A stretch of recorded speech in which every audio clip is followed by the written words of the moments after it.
Bonjour à tous. Aujourd'hui, nous allons programmer ensemble quelque chose qui est réputé impossible. Ce qui prouvera qu'en réalité, ce n'est pas impossible. Et non seulement c'est possible, mais en plus, ce n'est pas dur à faire. Alors, aujourd'hui, on va expliquer plusieurs choses nouvelles qui seront, je l'espère, tout aussi intéressantes. Et en tout cas, elles seront très utiles, ça c'est sûr. Mais j'espère qu'elles seront tout aussi intéressantes que ce qu'on a évoqué dans les vidéos précédentes. Mais c'est vrai qu'à un moment, au passage, ce ne sera qu'une partie de ce qu'on a à faire aujourd'hui. On va réaliser quelque chose qui est réputé impossible. Et quand on l'aura fait, je m'arrêterai quelques minutes pour vous expliquer tout ça. En attendant, eh bien, on va commencer tout de suite là maintenant. Et qu'est-ce qu'on va faire? On va déclarer une variable entière, const, en dehors de toute fonction. Je le fais dans le fichier hello.c, mais je pourrais le faire ailleurs. Alors allons-y. On ne va pas l'appeler Toto, cette variable, parce que il y a la Toto du main. Hein. Je vais l'appeler Tutu parce que je suis toujours inspiré. Voilà, on va lui donner une valeur pour 42. Et puis, la question que je me pose, c'est est-ce que à l'exécution du main, si je demande d'afficher Tutu, est-ce que ça va marcher? Si Tutu était une variable locale au main, c'est-à-dire si on l'a déclaré, mettons ici, oui, ça marcherait très bien. Ça, on le sait déjà depuis le deuxième cours, la deuxième vidéo. Bon, mais si on déclare Tutu en dehors de toute fonction, est-ce que depuis le corps de la fonction main, on peut accéder à cette variable? La réponse est oui. Bon. Est-ce que je peux, mettons, augmenter sa valeur d'une unité? La réponse est non, mais la réponse n'est non que parce que on a déclaré la variable const. Très bien, donc j'enlève le const et hop, voilà. Maintenant, plus vaut 43. Alors, en C, quand une variable est déclarée en dehors de toute fonction, on considère qu'elle est ce qu'on appelle une variable globale. Et une variable globale est en principe accessible depuis n'importe quel point d'un programme. C'est-à-dire que si j'ai un programme dont le code source est constitué de plusieurs points C, par exemple, eh bien, dans n'importe laquelle des fonctions de ce point C, je peux accéder à la valeur de cette variable en lecture et aussi en écriture quand la variable n'est pas const.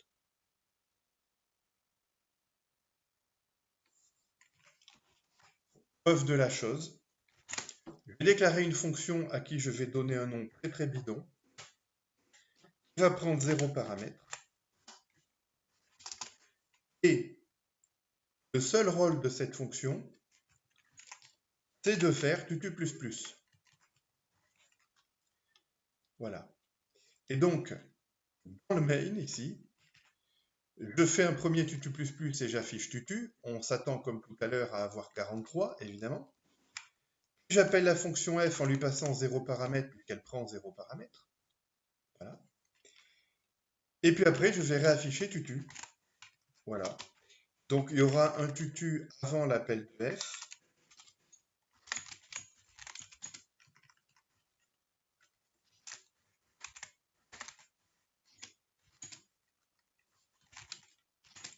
Hop, vérifions qu'on a bien 43 et 44 comme on s'y attend. Oui, alors bon, il y a un problème d'accent, ça c'est... Oh, il est possible que ça soit que chez moi, mais du coup, je le vire, l'accent. C'est-à-dire que dans ce que je programme au quotidien, je fais des affichages graphiques. Donc, le fait que dans mon shell, les accents passent mal, j'en ai juste rien à faire, en fait. Bon. Bref, donc, si on a tutu égale 44 à la fin, ça veut dire que, effectivement, la fonction f a accès à la même variable tutu que la fonction main, à savoir le tutu global. Alors, attention, hein. Imaginons que j'écrive ça. Je déclare une autre variable tutu locale au main et je range la valeur 10 dedans. Et là, on va voir à l'exécution ce qui se passe. Alors, avant f tutu égale 11, normal, on avait 10. Et puis on a ajouté 1. Et là, après f tutu est toujours égal à 11. Pourquoi? Parce que le tutu qu'on affiche ici, c'est ce tutu-là.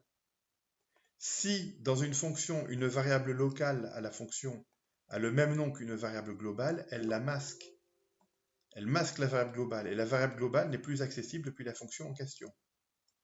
En revanche, l'appel à la fonction f, qui a modifié un tutu qui de toute évidence n'est pas du tout une variable locale à la fonction f, agit bien sur ce tutu-ci. Et pour le vérifier, on peut par exemple faire ça.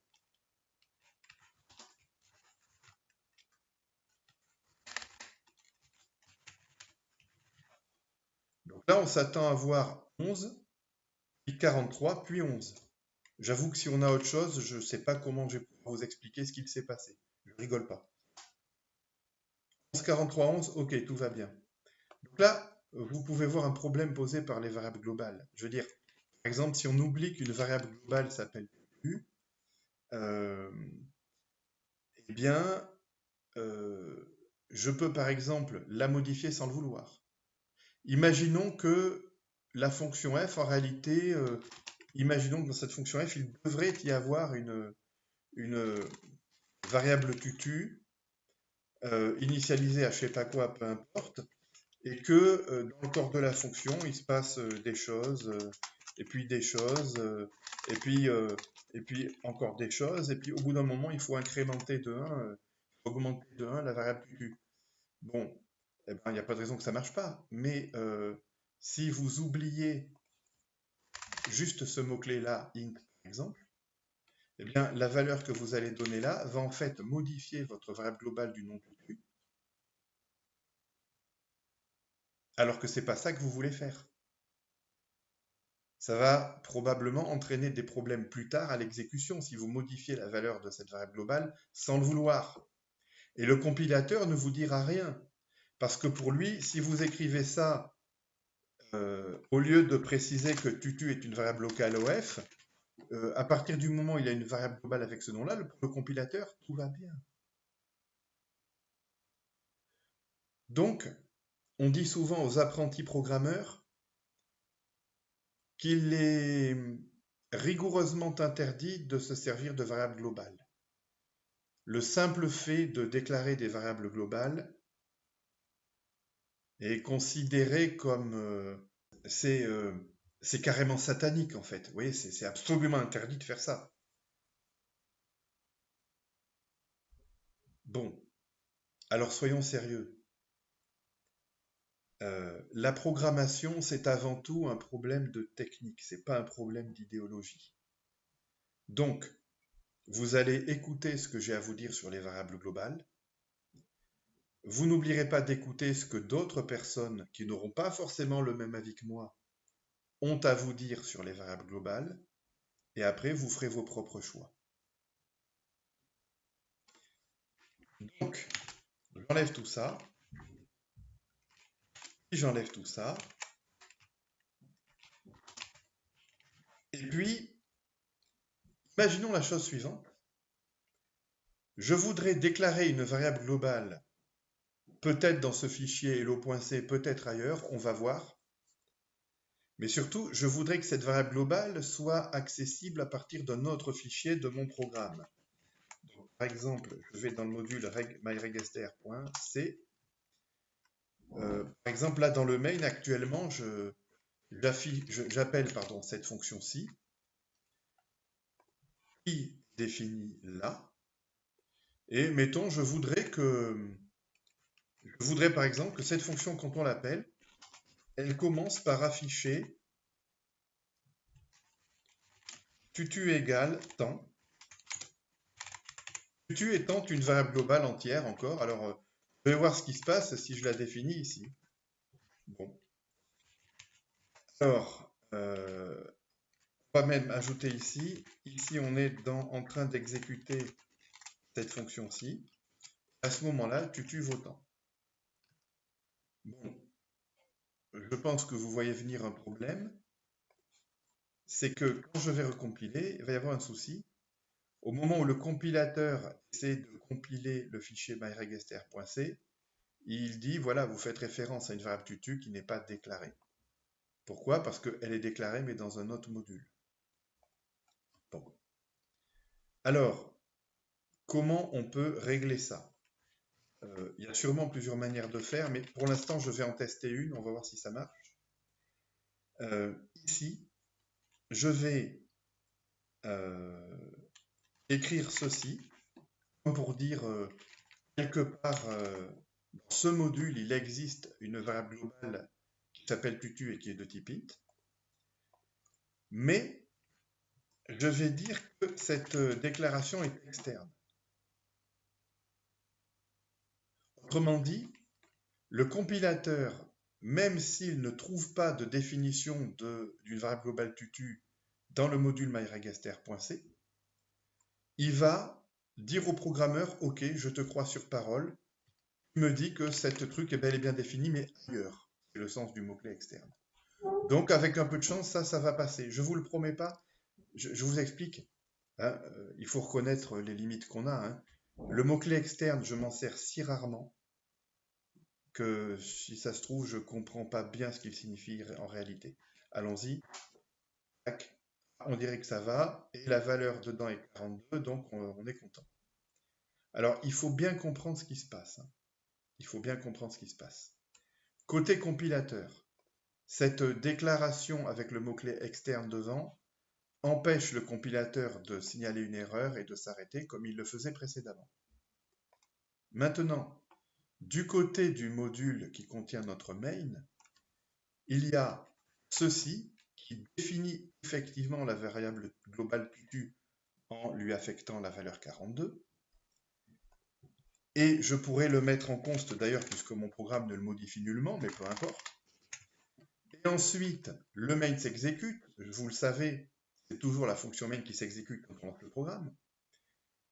Et du coup, quand on appelle cette fonction, qu'elle est effectivement exécutée, la valeur de tutu est correcte, au sens où il y a bien 42 dedans, et non une valeur autre ou indéterminée, du fait qu'au moment où cette fonction est effectivement appelée, cette affectation a déjà été faite.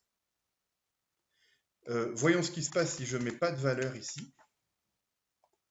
Est-ce qu'on va avoir une erreur signalée par le compilateur ou est-ce qu'on va avoir un programme qui s'exécute mais avec une valeur indéterminée? Je ne sais pas, on va voir. Eh ben, on a une valeur indéterminée. Je ne suis pas surpris que ce soit 0, mais ça pourrait être autre chose. Hein? Bon, alors, maintenant, je vais enlever ça et je vais m'intéresser à autre chose. La gestion de la mémoire. Alors, on va ouvrir les deux fichiers qui constituent le module myMemory.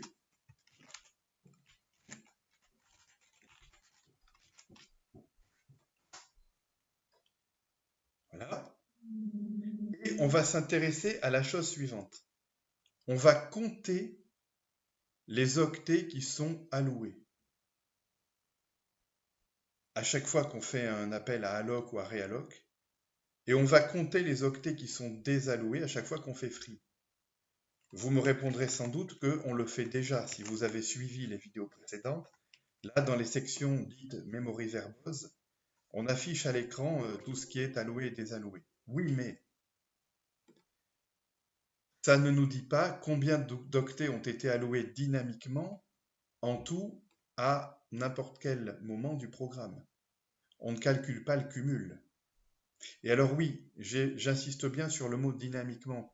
Tout ce qui est alloué sur la pile, on ne s'en préoccupe pas parce que le code généré par le compilateur, on sait qu'à ce niveau-là, tout est géré de façon transparente pour nous. Mais quand on fait des allocations dynamiques, effectivement, on peut oublier parfois de faire free d'une zone de mémoire dont on se sert pourtant plus. Alors, on voudrait écrire des programmes, on voudrait être capable d'écrire des programmes qui sont capables de nous dire eux-mêmes, écoutez, j'ai une fuite de mémoire, il y a des fris que vous avez oublié de faire. Alors, le principe est pas compliqué. L'idée, par exemple, c'est que à chaque fois que je fais appel à memory realloc, et alors à la limite, ce serait des vérifications qu'on s'embêterait à faire uniquement quand on est en mode debug, eh bien, on pourrait dire quelque chose du genre, il y a une variable globale quelque part qui s'appelle, mettons, euh, euh, je sais pas moi, tac, voilà, nombre d'octets alloués sur le tas. Hein. Et cette variable globale, elle serait augmentée du byte count paramètre de la fonction. Donc, en principe, on peut faire ça sans problème. Il suffirait, quelque part, d'une manière ou d'une autre, d'avoir une variable globale qui porterait ce nom-là. Bon, alors, il me semble qu'avec ce qu'on a expliqué jusqu'à maintenant, on est outillé pour faire ça. Mais bon, le problème, c'est que si je veux que ça se soit géré par le module myMemory, je ne vais pas m'amuser dans le main.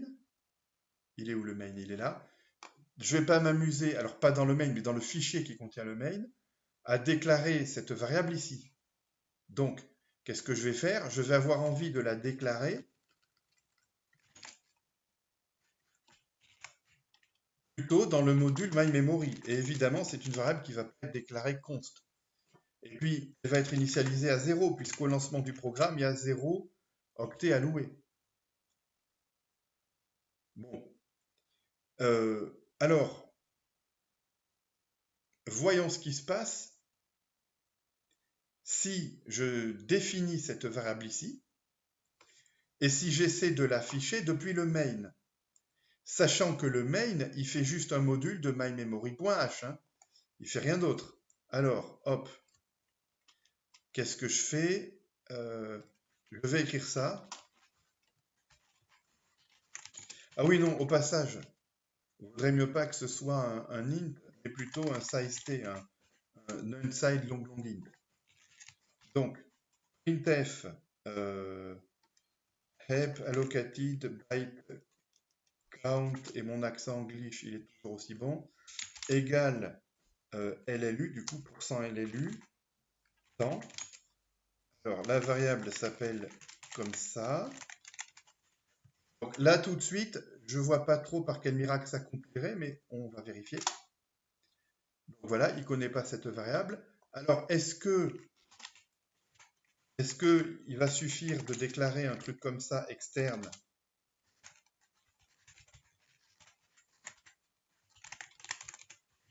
ou pas? Je n'ai pas la réponse. Hein. Attendez, on va voir. Oh, tutu non déclaré, mais ça, je m'en fous un peu. C'est dans quoi qu'il y a tutu? Ah oui, oui, oui, je sais. C'est parce que là, je ne l'ai pas enlevé. Ok. Tac. Ok. Alors, est-ce que c'est 0 par hasard?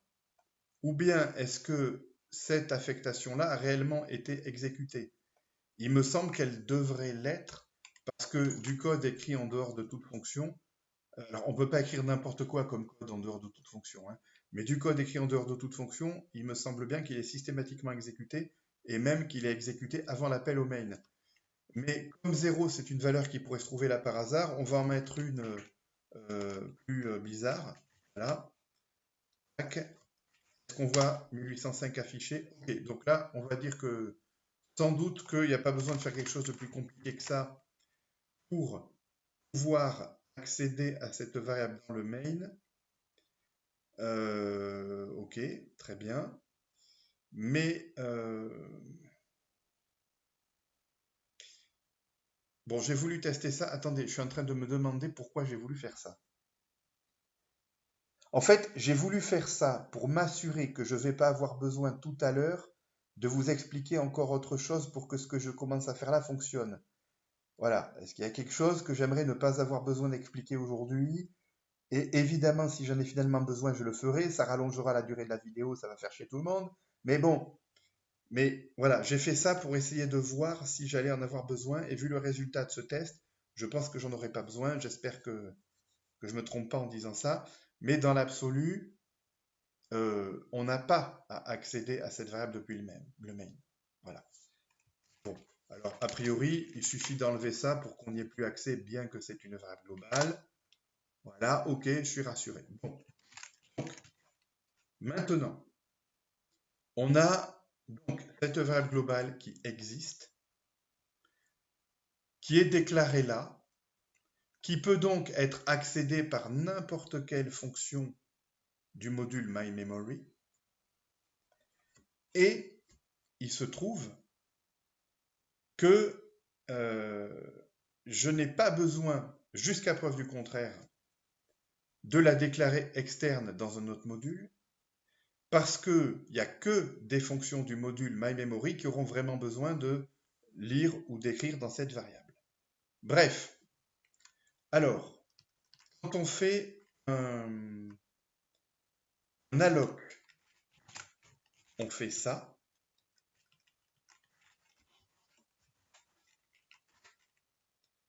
Quand on fait un realloc, alors là, ça va être compliqué. Là, ça va être compliqué. Alors, on va faire le free d'abord. Quand on fait un free, eh bien, on va décrémenter le nombre d'octets alloués au total de byte count. Mais ça veut dire qu'il faut passer un byte count en paramètre à l'appel de la fonction. Donc, on modifie le prototype de la fonction memory free. C'est pas grave. On prétend pas encore qu'on a une version définitive des prototypes de ce module. Alors, quand on fait un alloc avec un certain byte count, on ajoute ce byte count au total de byte count alloué sur le tas. Et quand on fait un free, on diminue, on décrémente de ce byte count. Okay. Bon. Le problème, c'est que quand on fait un realloc, ben, il va falloir préciser l'ancien byte count et le nouveau byte count. Voilà. Et la quantité de mémoire allouée, donc la quantité supplémentaire de mémoire allouée, ça va être new byte count moins old byte count. Voilà. Ça marche que le new byte count soit plus grand ou plus petit que le old byte count, me semble-t-il. Bon. Ok. Là, je crois qu'on est bon. Je vais juste voir si ça compile et si ça s'exécute. Pas du tout. Ah, mais non, pas du tout, parce que on a modifié nos prototypes. Hein. On a modifié nos prototypes, donc on a le nouveau prototype de memory realloc qui est celui-ci. Surtout, n'oubliez pas dans les prototypes de mettre le point virgule pour dire que c'est une fonction sans corps, fonction vide, on peut dire ça comme ça. Le memory free, pareil, on a un nouveau paramètre qui est le byte count. Et alors là, ben, il n'y a toujours pas grand-chose qui va recompiler parce que c'est bien beau de mettre à jour les prototypes dans le point H, mais toutes les fonctions qu'on a écrites qui appellent ces fonctions-là, ben, il va falloir les modifier un peu. Vous comprenez pourquoi c'est en principe un problème quand des prototypes de fonctions changent, mais ça, c'est des choses qu'on a déjà expliquées. Donc, je vais dans mymemory.c, ligne 11, il y a un truc qui ne va pas. OK. Alors, il y a un truc, voilà, parce que j'ai changé le nom de ma variable, ça s'appelle maintenant new byte count. Quoi d'autre? À la ligne 20, oui, alors là, ça risque de durer longtemps, là. Là, les bêtises. New byte count, et ok, donc là, on a fini avec la recompilation du module myMemory. Maintenant, alors ouais, dans string buffer, on risque d'avoir pas mal de petites choses à modifier. Ok, alors, bon déjà, cette fonction, je crois qu'on va la virer pour de bon. Ensuite, ici, quand on fait appel à memory free, alors, on fait un memory free sur buff flash data. Et la taille de ce qui est libéré, c'est size of de char fois buff flash alloc. Non. Si. Par le buff flèche alloc qu'il y avait jusque-là. Voilà. Mais après, le alloc sera modifié avec sa nouvelle valeur. Bon. OK. Ça, on enlève. OK. Voyons à quelle ligne se trouve la prochaine nouvelle erreur. Ligne 56. Tac. Donc, str buffer free. OK, bon là, c'est pareil. Size of the char fois buff flèche alloc. La suite, ligne 63. Ah, faut remonter là? Oh ouais, non, mais là, c'est chiant là. Donc là, ici, la taille de mémoire allouée pour la variable buff, c'est un size of str buffer. Obligé. OK. Ligne 87, j'espère que c'est le dernier pour ce module. C'est pas dit. Alors, c'est un memory realloc. Alors, haha. Donc, voici le new alloc, mais l'ancien alloc, il valait quoi? Il valait buff flèche alloc. Tais-toi, tais-toi, tais-toi, tais-toi! Voilà, et puis on va mettre fois size of the char, même si on sait que c'est pour la lisibilité du truc, même si on sait que size of the char, ça change rien, puisque ça fait 1 de toute façon. Voilà. OK, tout compile. Bon, alors, maintenant, qu'est-ce que je vais faire? Je vais aller dans le module myMemory. Je vais créer une nouvelle fonction qui va s'appeler memory print stats, qui va prendre rien du tout comme paramètre. Et cette fonction, pour l'instant, elle ne va pas faire grand-chose. Elle va dire actuellement ce qui a été alloué sur le tas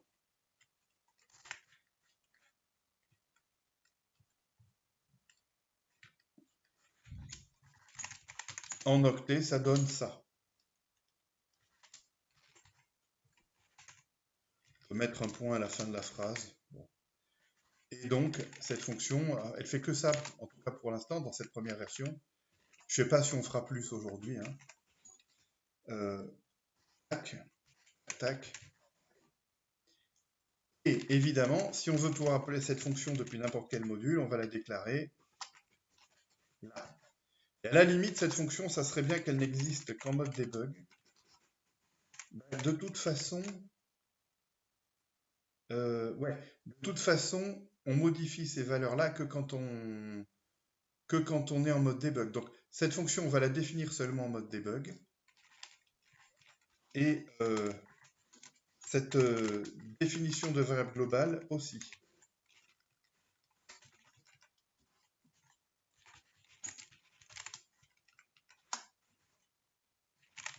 OK. Est-ce que ça compile? Oui. Là, et maintenant, depuis mon main, qui n'a, parce que je ne me sers pas du mot-clé externe, pas accès à la valeur de la variable globale qui nous intéresse là, je peux quand même à un moment appeler cette fonction print memory print stats. Voilà. Alors, seulement si on est en mode debug, sinon on ne l'appelle pas. Voilà, donc exécution.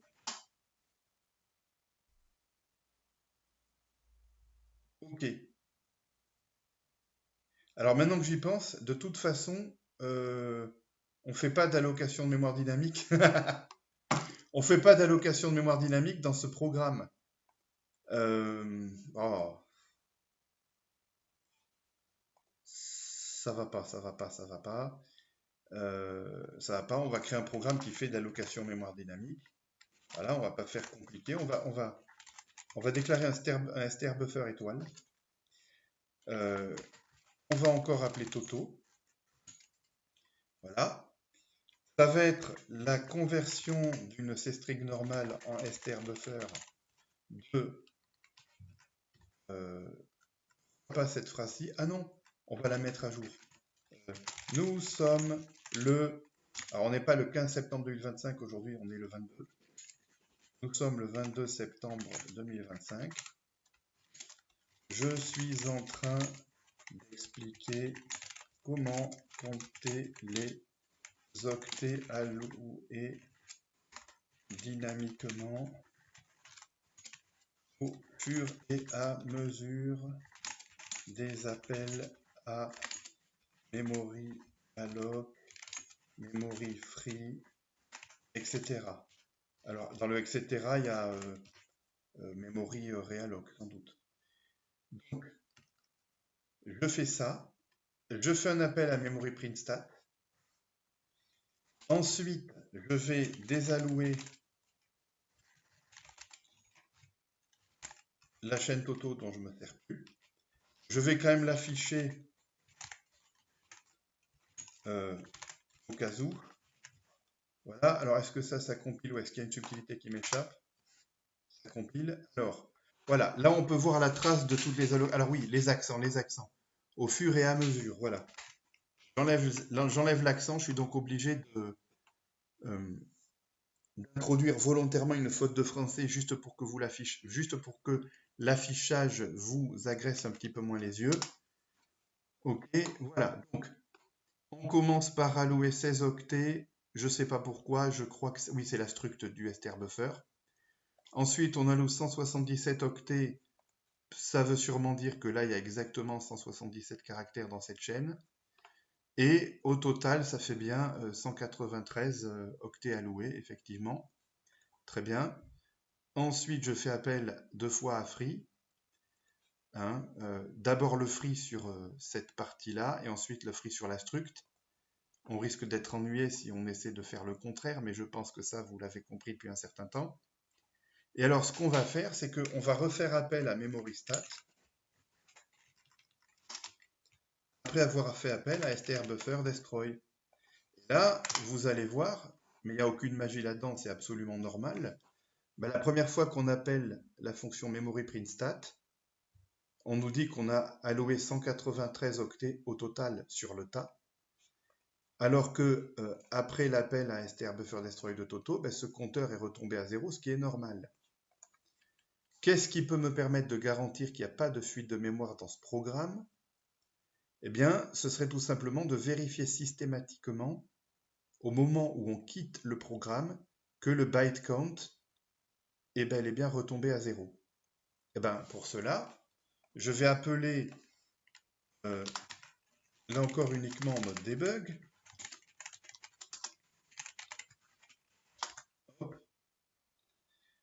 Je vais appeler uniquement en mode debug une nouvelle fonction que je vais appeler memoryKit. Pourquoi memoryKit? Parce que c'est une vérification de mémoire que je fais juste avant de quitter mon programme. Et cette fonction memoryKit, voici son prototype. Et voici son code. Hop.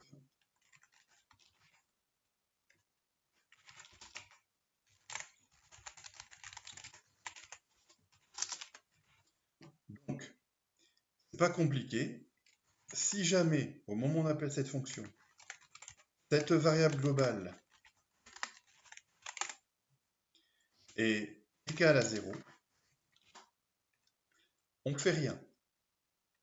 Donc en fait, c'est si elle est différente de 0 qu'on va afficher quelque chose. Et là, qu'est-ce qu'on fait? On va dire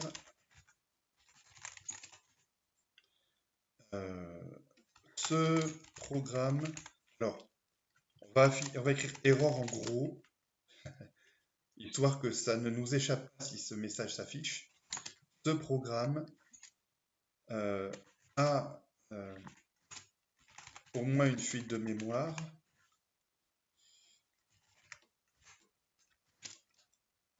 tant d'octets n'ont pas été libérés. Ok, boum, boum, boum, boum. Et donc, le nombre d'octets qui n'a pas été libéré, bah, c'est ça. Hein.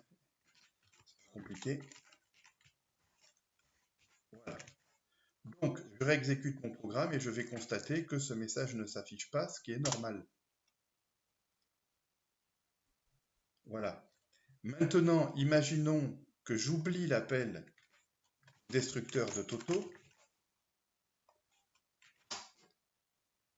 Eh bien, Il y a une fuite de mémoire puisque j'ai oublié de libérer ce qu'il fallait. La preuve, c'est que ici, ben, j'ai toujours 193, je ne suis pas tombé à 0 comme ça devrait être le cas. Mais par contre, au moins mon programme est capable de me prévenir de lui-même qu'il a une fuite de mémoire.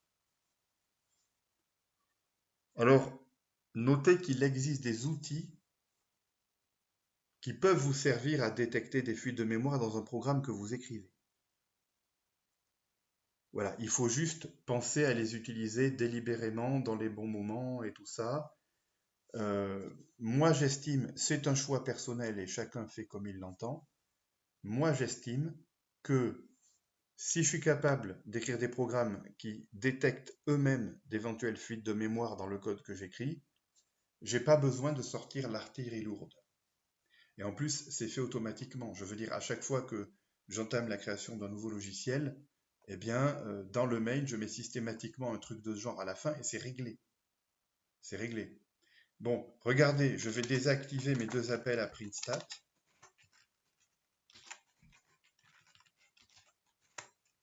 Voilà. Ça n'empêche pas que la fuite de mémoire est détectée, évidemment. Bon. Ensuite, regardez. Si je n'oublie pas l'appel au destructeur, mais qu'il y a une fuite de mémoire, précisément dans la fonction strbuffer_destroy. Il n'y en a pas, mais il y en a pas, sinon elle serait détectée là. Mais on va en introduire une. Voilà, strbuffer_destroy. Imaginons que je pense à changer à n'importe quoi. Imaginons que je pense à libérer la struct, mais que j'oublie d'appeler à la fonction qui va virer le champ data. Dans ce cas, il se passe quoi? Eh bien, il se passe qu'il y a une fuite de mémoire et elle est de 177 octets parce que c'est ce bloc-là que j'ai oublié de libérer. Bon, inversement, si je pense à désallouer ça, mais que j'oublie de désallouer ça,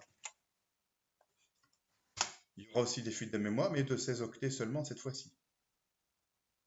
Bon. Alors, pourquoi est-ce que c'est important de ne pas avoir de fuite de mémoire?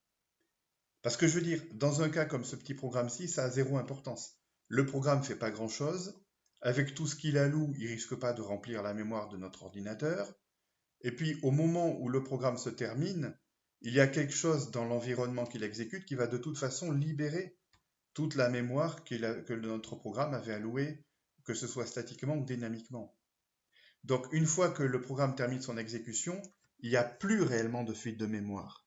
Mais, dans la vraie vie, un logiciel que vous exécutez sur votre ordinateur, que vous en soyez ou non l'auteur, mais c'est particulièrement si vous en êtes l'auteur qu'il faut réfléchir à tout ça, eh bien, ce logiciel, il peut tourner pendant plusieurs heures, voire pendant plusieurs journées, voire pendant plusieurs mois ou années. Là, ce sont des utilisations très particulières. Imaginez donc que ce logiciel alloue des quantités de mémoire dynamiquement, régulièrement pendant son exécution, que ce soit des petites quantités comme là ou des quantités plus grosses. Si les données allouées sont désallouées systématiquement dès qu'on n'en a plus besoin, ou pas trop longtemps après. Par exemple, si vous programmez des compteurs de référence, des garbage collectors, des choses comme ça, ces choses-là sont pas du tout le sujet du jour, mais ça existe. Bon. Eh bien, vous n'allez pas saturer la RAM de l'ordinateur. Mais si vous oubliez de désallouer ne serait-ce qu'un petit bout de ce que vous allouez, et que régulièrement, pendant une exécution qui dure des heures, par exemple, vous allouez plein de choses et il y en a une petite partie que vous oubliez de désallouer. Il se peut qu'à un moment, la mémoire soit effectivement saturée. C'est pourquoi on considère qu'un programme qui a une fuite de mémoire n'est pas un programme correct. Et comme il vaut mieux être trop précautionneux que pas assez, on considère que la moindre fuite de mémoire, même quand elle est sans effet grave possible comme là, est une faute de programmation. Un programmeur ne doit pas faire de fuite de mémoire. tous les programmeurs font des fuites de mémoire, tous. Mais quand vous compilez une version définitive d'un logiciel, en principe, il n'y a pas de fuite de mémoire dedans. En principe. En pratique, sûrement que c'est arrivé depuis le début de l'histoire de l'informatique, mais en principe, il ne doit pas y en avoir. C'est faute grave s'il y en a. D'accord? Voilà pourquoi nous, on doit s'assurer que nos programmes n'ont pas de fuite de mémoire. Le langage C est un langage qui vous oblige à gérer vous-même les allocations de mémoire dynamique. Certains autres langages qui gèrent la mémoire pour vous n'ont pas cet inconvénient. En contrepartie, ils en ont forcément d'autres. C'est pour ça que selon ce sur quoi on travaille, selon les contraintes, selon avec qui on travaille, on ne choisira pas forcément le même langage pour tous les projets. Mais, je vais le répéter, il faut avoir de bonnes bases en C pour savoir de quoi on parle quand on parle de programmation. Le C, dans un apprentissage de la programmation, c'est incontournable, même si, plus tard, c'est peut-être un langage que vous n'utiliserez plus jamais. Les programmeurs qui resteront dans le monde passionnant du bas niveau feront plutôt du C++ ou du Rust, par exemple, et d'autres iront carrément vers des langages dits de plus haut niveau. Bon. Bref. Alors, est-ce qu'il suffit de faire ce qu'on a fait là pour pouvoir garantir qu'un programme n'a jamais de fuite de mémoire? Pas tout à fait. Alors, je fais ça depuis des années et j'ai constaté que ça convenait, que ça suffisait presque toujours pour s'assurer qu'un programme n'a pas de fuite de mémoire. Mais il y a quand même un piège. Imaginons un programme qui, parfois, oublie d'allouer une zone dont il n'a pourtant plus besoin. Et imaginons que ce programme continue à tourner pendant des heures et des heures ou plus. Il va peut-être saturer la mémoire petit à petit. Mais si on ne le fait pas tourner assez longtemps, on ne s'en rendra pas compte. Maintenant, imaginons que les zones qu'on a oublié de libérer ne soient pas du tout désallouées au moment où elles pourraient l'être, ce qui fait que la taille du programme en mémoire ne fait que croître indéfiniment. Mais imaginons qu'elles soient quand même désallouées plus tard, par exemple pas longtemps avant la fin de l'exécution du programme. Eh bien, à partir du moment où elles sont finalement désallouées, le code comme celui qu'on a écrit ne détectera aucune fuite, puisqu'il trouvera qu'à la fin, le nombre total d'octets alloués est bel et bien retombé à 0. Et pourtant, ça n'empêche pas que, avant le moment où ces structures, ou ces données que vous aviez oublié de libérer soient effectivement libérées, eh bien, elles remplissaient la mémoire alors qu'on n'avait plus besoin d'elles. Donc là, c'est un cas hyper particulier dans lequel ce qu'on fait là aujourd'hui ne suffit pas pour détecter à coup sûr automatiquement une fuite de mémoire. Mais avant de râler à cause de cela, attendez d'écrire des programmes suffisamment complexes pour qu'ils puissent avoir ce problème. Et surtout, le jour où vous écrirez des programmes suffisamment complexes pour qu'ils puissent avoir ce genre de problème, dites-vous bien qu'il y a quand même une manière simple de s'en sortir, c'est de faire régulièrement appel à une fonction printstat, au moins quand votre programme s'exécute en mode debug. Comme ça, vous pourrez détecter les moments où votre programme tourne pendant longtemps en oubliant de libérer des zones de mémoire qui seront quand même finalement libérées plus tard, mais trop tard. Et vous vous en rendrez compte parce que vous verrez cette taille-là affichée à l'écran devenir de plus en plus grande. Et tant que vous n'interrompez pas le programme ou cette phase-là du programme, vous continuerez à voir ça croître indéfiniment. Donc même dans ce cas, vous serez capable de détecter une fuite de mémoire. Certes, ça veut dire que ça vous astreint à la discipline de penser à faire régulièrement l'affichage de ça. Et c'est donc un tout petit peu plus compliqué que de juste appeler ça une fois pour toutes. C'est un tout petit peu plus compliqué. C'est tout. C'est pas du tout infaisable. Donc, j'en arrive maintenant au point que j'annonçais au début de la vidéo. Mais quand j'aurai fini de parler de ce point, il ne faudra pas arrêter d'écouter la vidéo parce que On a autre chose à faire de très intéressant aujourd'hui. Il paraît, et c'est une rumeur tenace que j'ai toujours entendu dire, euh, je crois bien depuis l'époque où j'étais étudiant en informatique, et ça veut dire que cette rumeur est sûrement encore bien plus ancienne que ça. J'ai toujours entendu dire que quand on programme en langage C, il était impossible de garantir que le code qu'on écrit était sans fuite de mémoire. Aujourd'hui, je viens de vous prouver le contraire. Donc non seulement on peut, mais en plus, c'est suffisamment simple à faire pour que je puisse l'expliquer dans cette vidéo qui est avant tout destinée à des débutants en programmation. Donc, je m'adresse maintenant aux gens qui détestent le C, parce que vous avez totalement le droit de détester le C, il n'y a pas de problème. Tant que vous n'expliquez pas à ceux qui aiment encore ce langage qu'ils sont de parfaits crétins, on devrait pouvoir s'entendre, il n'y a pas de souci. Mais j'aimerais que vous arrêtiez de mentir. Parce que c'est tellement simple de garantir que le code qu'on écrit n'a pas de fuite de mémoire quand on code en C, que je ne peux pas croire un seul instant que vous croyez réellement, que vous croyez sincèrement que c'est pas possible. Voilà, donc arrêtez d'expliquer que c'est pas possible. Arrêtez de dire aux jeunes programmeurs qu'il faut jamais qu'ils codent en C parce qu'on ne peut pas garantir qu'un programme n'a pas de fuite de mémoire en C. Arrêtez de raconter des bobards aussi énormes que ça. Si vous voulez absolument descendre le langage C dans l'esprit des gens, vous pouvez le faire sans mentir. C'est un langage qui a beaucoup de défauts.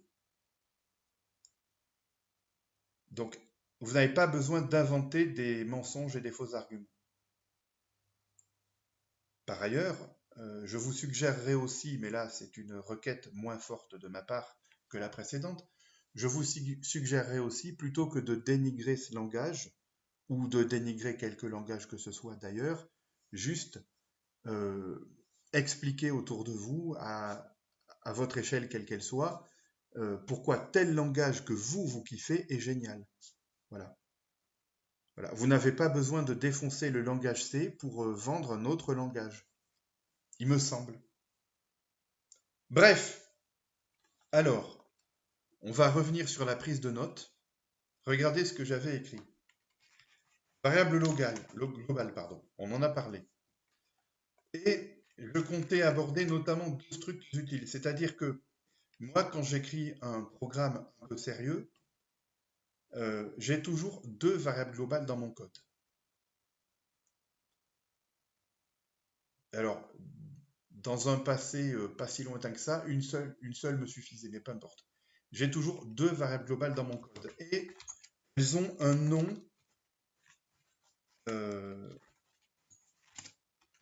elles ont des noms très particuliers, qu'en plus j'écris en majuscule. Alors, global underscore mm, le mm c'est pour memory management, hein, gestion mémoire, hein, et app pour application.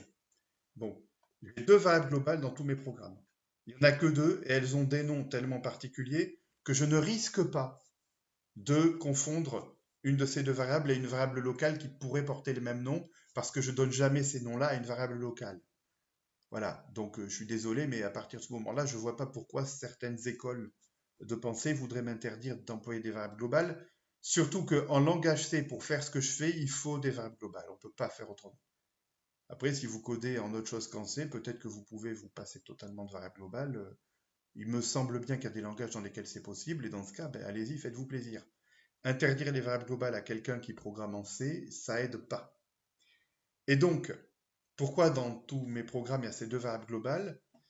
Eh bien, celle-ci, elle est de type struct quelque chose. C'est une struct avec plusieurs champs. Et un des champs de cette struct, il a ce rôle-là. Bon, pour ce que j'ai voulu vous montrer aujourd'hui, j'avais juste besoin d'une valeur de type size t, hein, mais d'une seule valeur. Donc, j'ai pas fait une struct globale.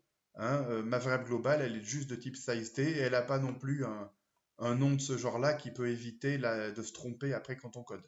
Là, c'est un nom de variable classique, donc effectivement, c'est le cas où utiliser une variable globale, ça peut être dangereux, en effet.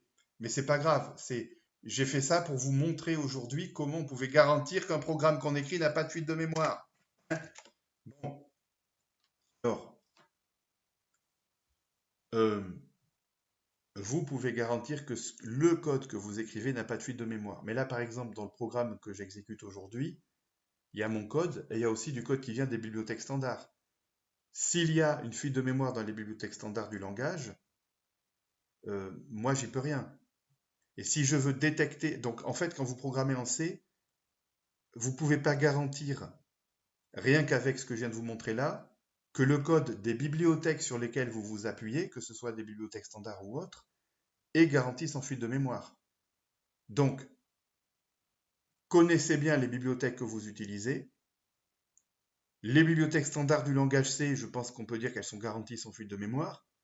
Pour d'autres bibliothèques, ce n'est peut-être pas nécessairement le cas, et peut-être que c'est pour ces bibliothèques-là que vous aurez besoin, en pratique, de vous servir de certains outils qui permettent de détecter les fuites de mémoire d'un programme qui est en train de s'exécuter. Par exemple, il y a un de ces outils qui s'appelle Valgrind. Oui, j'aime bien prononcer comme ça me fait rire. Si vous écrivez du code en vous appuyant sur des bibliothèques dont vous n'êtes pas l'auteur, effectivement, là, il ne suffira pas de bricoler quelques petites choses comme que je vous montre aujourd'hui pour garantir qu'il n'y a pas de fuite de mémoire dans les bibliothèques que vous utilisez. Mais vous pouvez au moins garantir qu'il n'y a pas de fuite de mémoire dans le code que vous écrivez.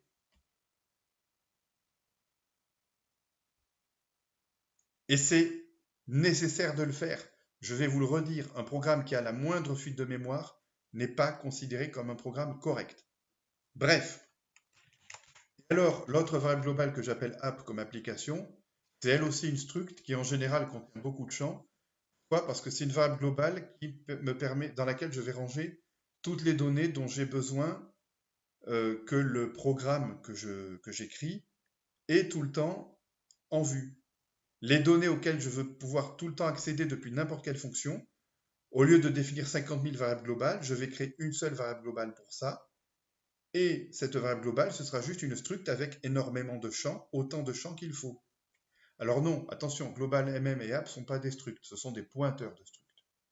Bon, mais voilà, j'avais prévu de vous parler de ça aujourd'hui parce que je ne savais pas encore au moment où j'ai démarré le tournage de ce cours si j'allais avoir besoin juste d'une variable de ce genre-là ou si j'allais avoir besoin de faire ça. Finalement, on n'a pas besoin de faire ça, mais j'en parle quand même, comme ça vous prépare un peu à la suite de ce qu'on va faire. Bon, maintenant, ça, ce sera pour une autre fois, une ou plusieurs autres fois. Ça, on l'a fait, notamment la discussion sur le fait qu'il est possible de garantir qu'on écrit du code sans fuite de mémoire. Et puis, on va finir cette vidéo en changeant complètement de sujet, mais ça va toujours avoir un rapport avec la mémoire. Imaginons la chose suivante. Je veux pouvoir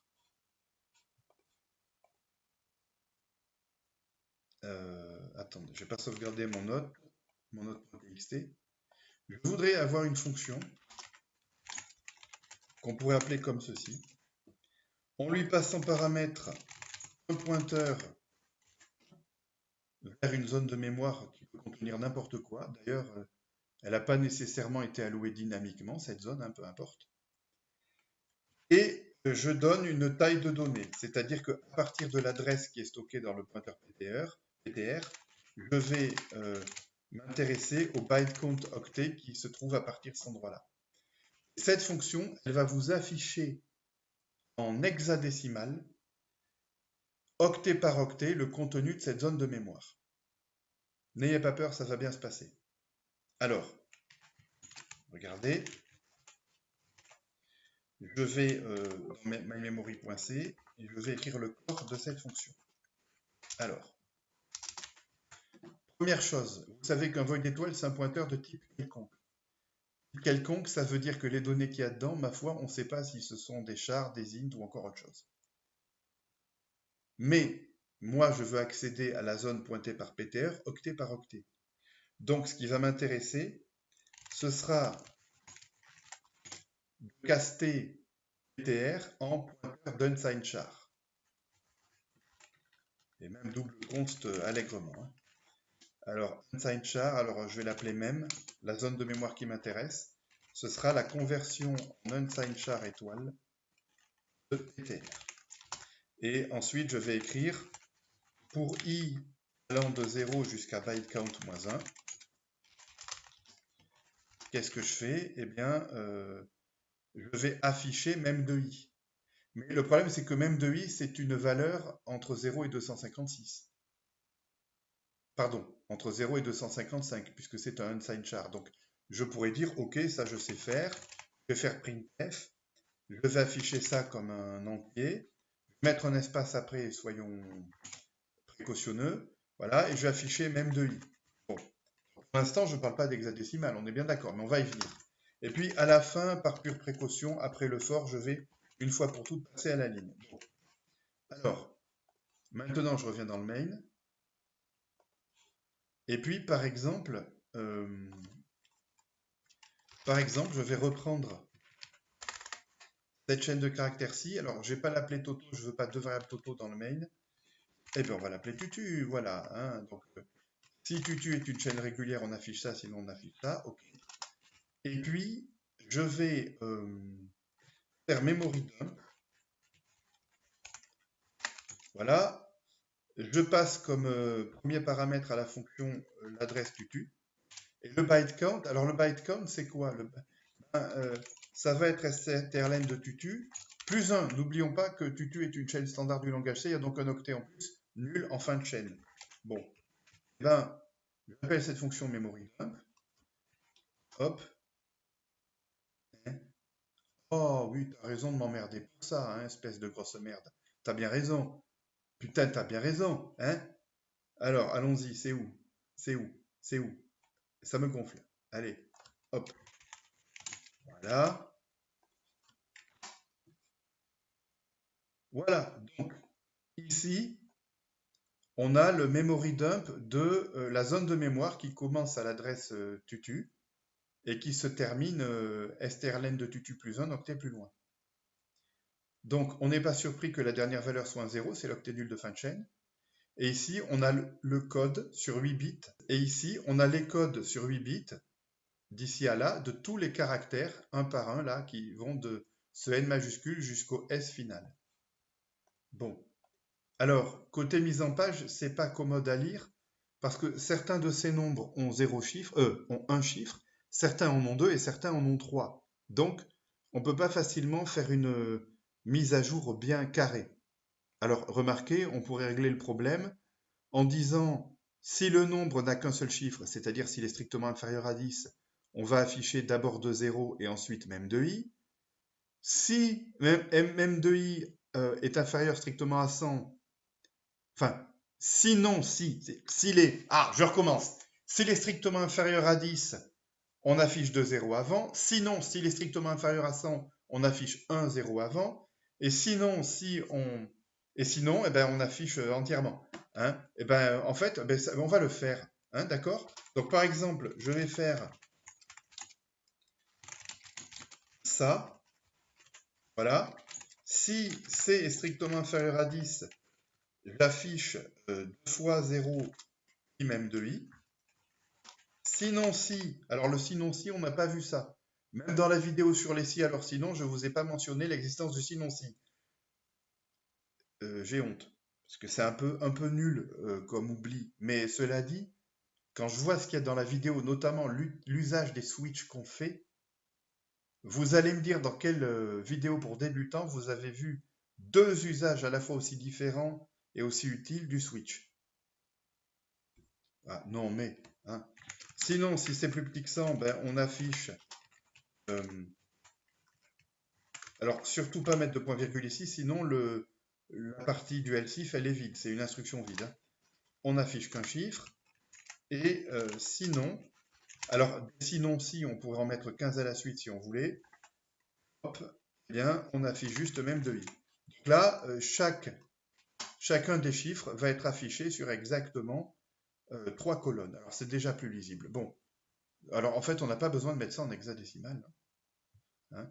Alors évidemment, si on trifouille un peu la taille de la fenêtre, ça va quand même poser des problèmes parce que le nombre de caractères qu'on peut afficher en largeur n'est pas nécessairement multiple de 3. Bon, oui, en fait, quand on fait un affichage texte avec printf sur la fenêtre du shell, on contrôle pas finement la mise en page au pixel près, loin s'en faut, mais les amis, on est encore loin de pouvoir réaliser des affichages graphiques. Bon, en tout cas, cette fuite de mémoire, elle n'est pas corrigée depuis tout à l'heure parce que je ne me rappelais plus, je l'avais introduite volontairement. Voilà, on va régler le problème. C'était là. Bref, donc je disais, on va quand même passer à l'hexadécimal. Donc, mon caractère que j'ai baptisé C ici, il a une valeur entre 0 et 255. Mais rappelez-vous qu'en hexadécimal, une valeur entre 0 et 255, elle va être représentée sur seulement deux chiffres. Deux chiffres hexadécimaux. Il y en a les chiffres hexadécimaux.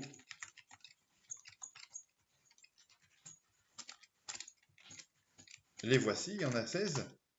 Donc, vous avez valeur maximale, f, c'est-à-dire 15 fois une césaine, plus 15 fois une unité. Et ça fait 255 effectivement. Donc, ça veut dire que si j'ai un nombre entre 0 et 255, eh bien, ce nombre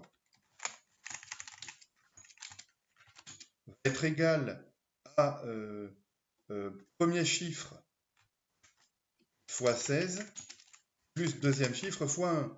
Voilà. Un nombre entre 0 et 255 qui s'écrit XY en hexadécimal. Hop, attendez, hein, on va mettre tout ça en commentaire. Donc, ça veut dire que ce nombre, si je veux connaître ces deux chiffres en hexadécimal, ce nombre, je vais l'appeler grand N. Il se trouve que x, en réalité, ce sera tout simplement n divisé par 16 en division entière. Divisé par 16 ou décalé de 4 bits vers la droite, mais les décalages, ce n'est pas du tout le sujet du jour. Et que y, ce sera le reste de la division entière de n par 16. Donc, pas compliqué. On va écrire tous ces nombres qu'on a écrits sur 3 chiffres là. On va les écrire systématiquement sur 2 chiffres hexadécimaux. Comme ça, pas besoin d'ajouter des zéros à chaque fois. Donc, on va afficher un premier caractère, puis un deuxième, et puis un espace. Le premier caractère, ce sera C divisé par 16, et le deuxième caractère, ce sera C modulo 16. Sauf que, en divisant C par 16, on aura un nombre entre 0 et 15, un entier entre 0 et 15, et en calculant C modulo 16, on aura aussi un entier entre 0 et 15. Or, quand la valeur sera strictement supérieure à 9, ça ne va pas afficher, mettons A pour 10, ça va afficher 10, ça va afficher un 0. Donc, on va, est-ce qu'on va faire ça avec un if? On va peut-être faire appel à une petite fonction statique qui retourne un caractère. Et cette fonction, ce sera pour convertir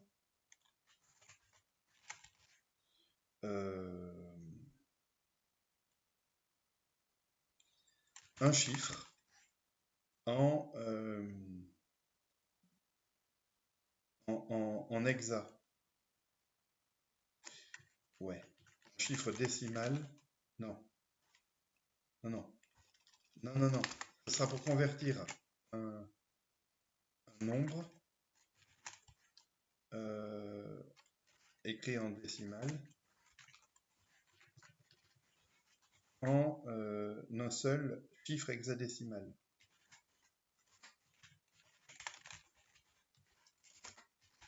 Voilà. Et donc elle prend paramètre un char const qui est celui qu'on lui envoie.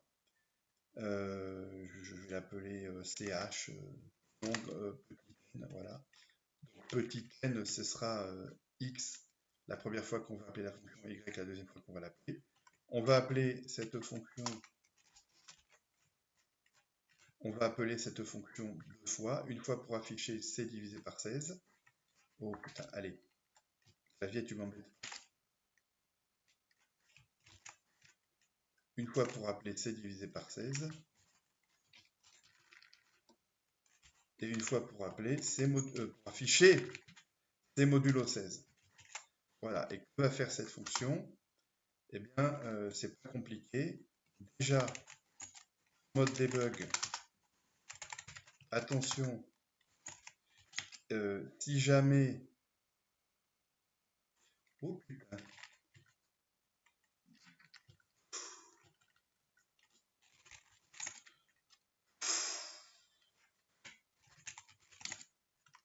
Si jamais n est strictement plus grand que 15, ben, on ne peut pas le convertir en un seul digit hexadécimal. Bon. Donc si n est strictement plus grand que 15, qu'est-ce qu'on va faire? On va returner arbitrairement un chiffre 0, hein, et surtout on va afficher un message d'erreur. Alors dans ce module, dans cette fonction,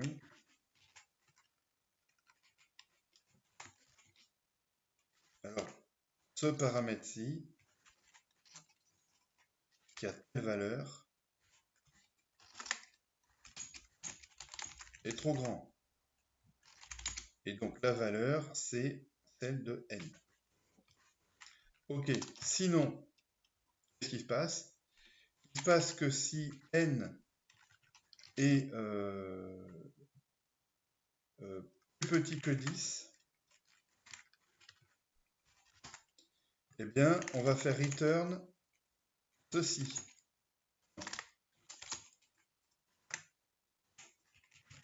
Voilà. Le caractère chiffre 0, dont le code sur 8 bits est 48, hein, on lui ajoute la valeur de n. Donc, comme ça vaudra 0 si n vaut 0, 1 si n vaut 1, 2 si n vaut 2, etc. Mais en chiffre lisible. Hein. Et sinon, eh ben sinon, il faut faire un switch sur n. Donc, si c'est 10, on va returner le caractère A majuscule. Ah non, on va pas faire un switch avec les 6 K, A, B, C, 2, F. Non, c'est pas la peine. Sinon, alors à partir d'ici, on peut supposer que n est supérieur ou égal à 10. Putain, c'est pas vrai ce clavier! Ah, et en même temps, strictement inférieur à 16, donc tout va bien. En fait, j'ai pas besoin de... Il suffit de faire return donc, n-10 pour avoir un nombre entre 0 et 5, plus A majuscule. Voilà. Donc là, quand n vaut 10, ça donnera un majuscule, quand A vaut 11, ça donnera bien majuscule, etc. Voilà. Est-ce que ça marche du premier coup? Je ne crois pas.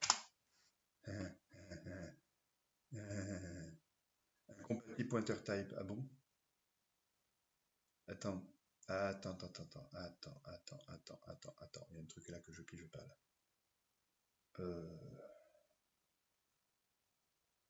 Quel est le problème là? Ah oui, pardon, j'ai mis un F en trop. Oh. Je ne comprenais pas pourquoi ça parlait de pointeur vu le... Bon. Alors, là on a de l'hexadécimal. Donc, par exemple, on va vérifier au moins un caractère. Bon, déjà, on a un 0 final. Hein. Mais par exemple, le memory dump, il est fait sur cette chaîne-ci. Le premier caractère, c'est un N majuscule. OK. Donc,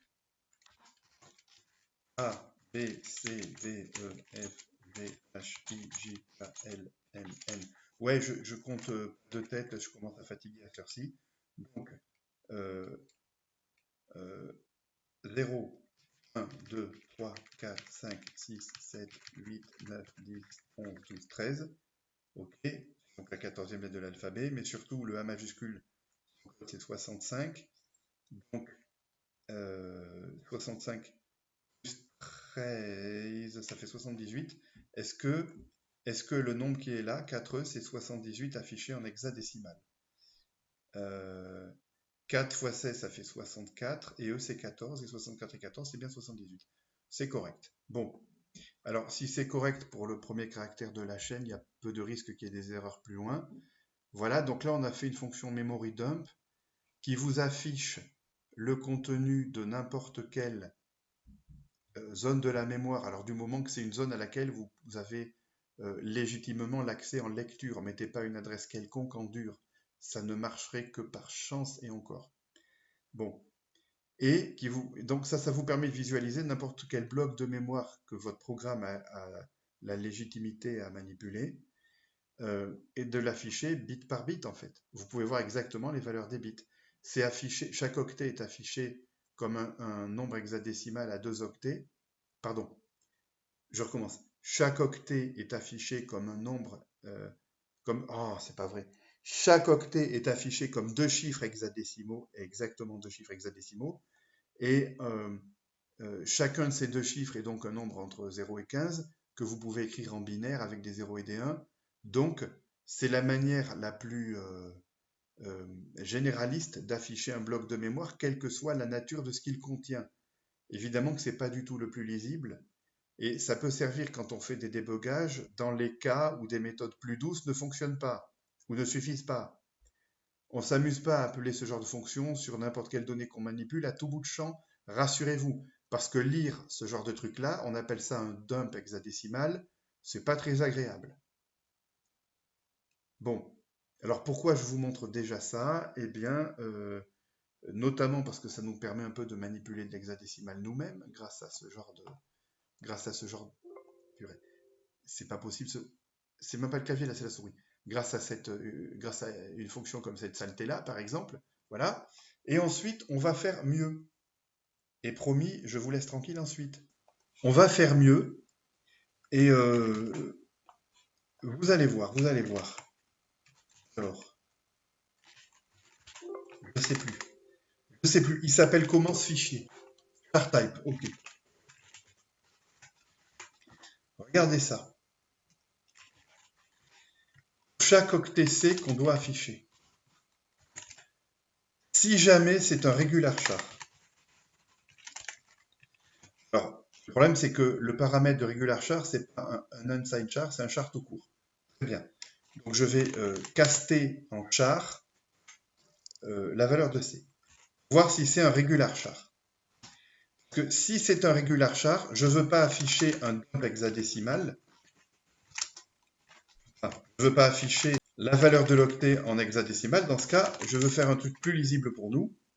À savoir, je vais afficher, par exemple, un espace ou une espace ou un caractère bidon. Et ensuite, je vais afficher un caractère qui sera le caractère C lui-même, alors converti en char. Hein. Bon, là, ok, allons-y. Oh, alors ok, avec un peu de chance, il manque juste un dièse include.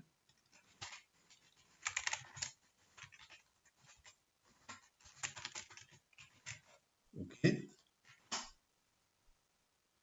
Alors regardez, là, le dump hexadécimal, en fait, il n'y a que des caractères lisibles, puisque la chaîne, en fait, elle est entièrement régulière. Hein.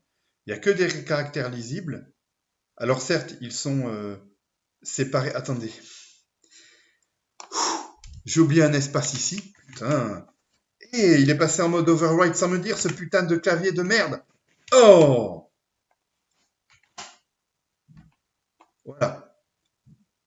C'est systématiquement affiché encore sur 2 caractères. Chaque caractère de la zone de mémoire qu'on dump à l'écran est affiché sous la forme de 2 caractères, un point et puis un caractère lisible. Ça fait que comme ça, on voit de l'hexadécimal que pour les caractères bizarres. Par exemple, le 0 de fin de chaîne, il est toujours affiché sous la forme de 2 chiffres hexadécimales. Voilà, voilà ce genre de petite chose qui peut nous permettre de rendre humainement lisible, en tout cas dans plein de cas, un dump hexadécimal de la mémoire.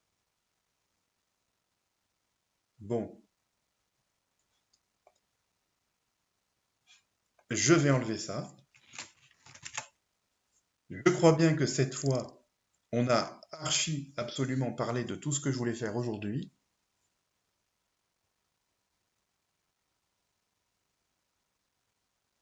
J'espère que ça vous a suffisamment intéressé pour que vous mettiez un bon commentaire sous la vidéo. Allez, à bientôt!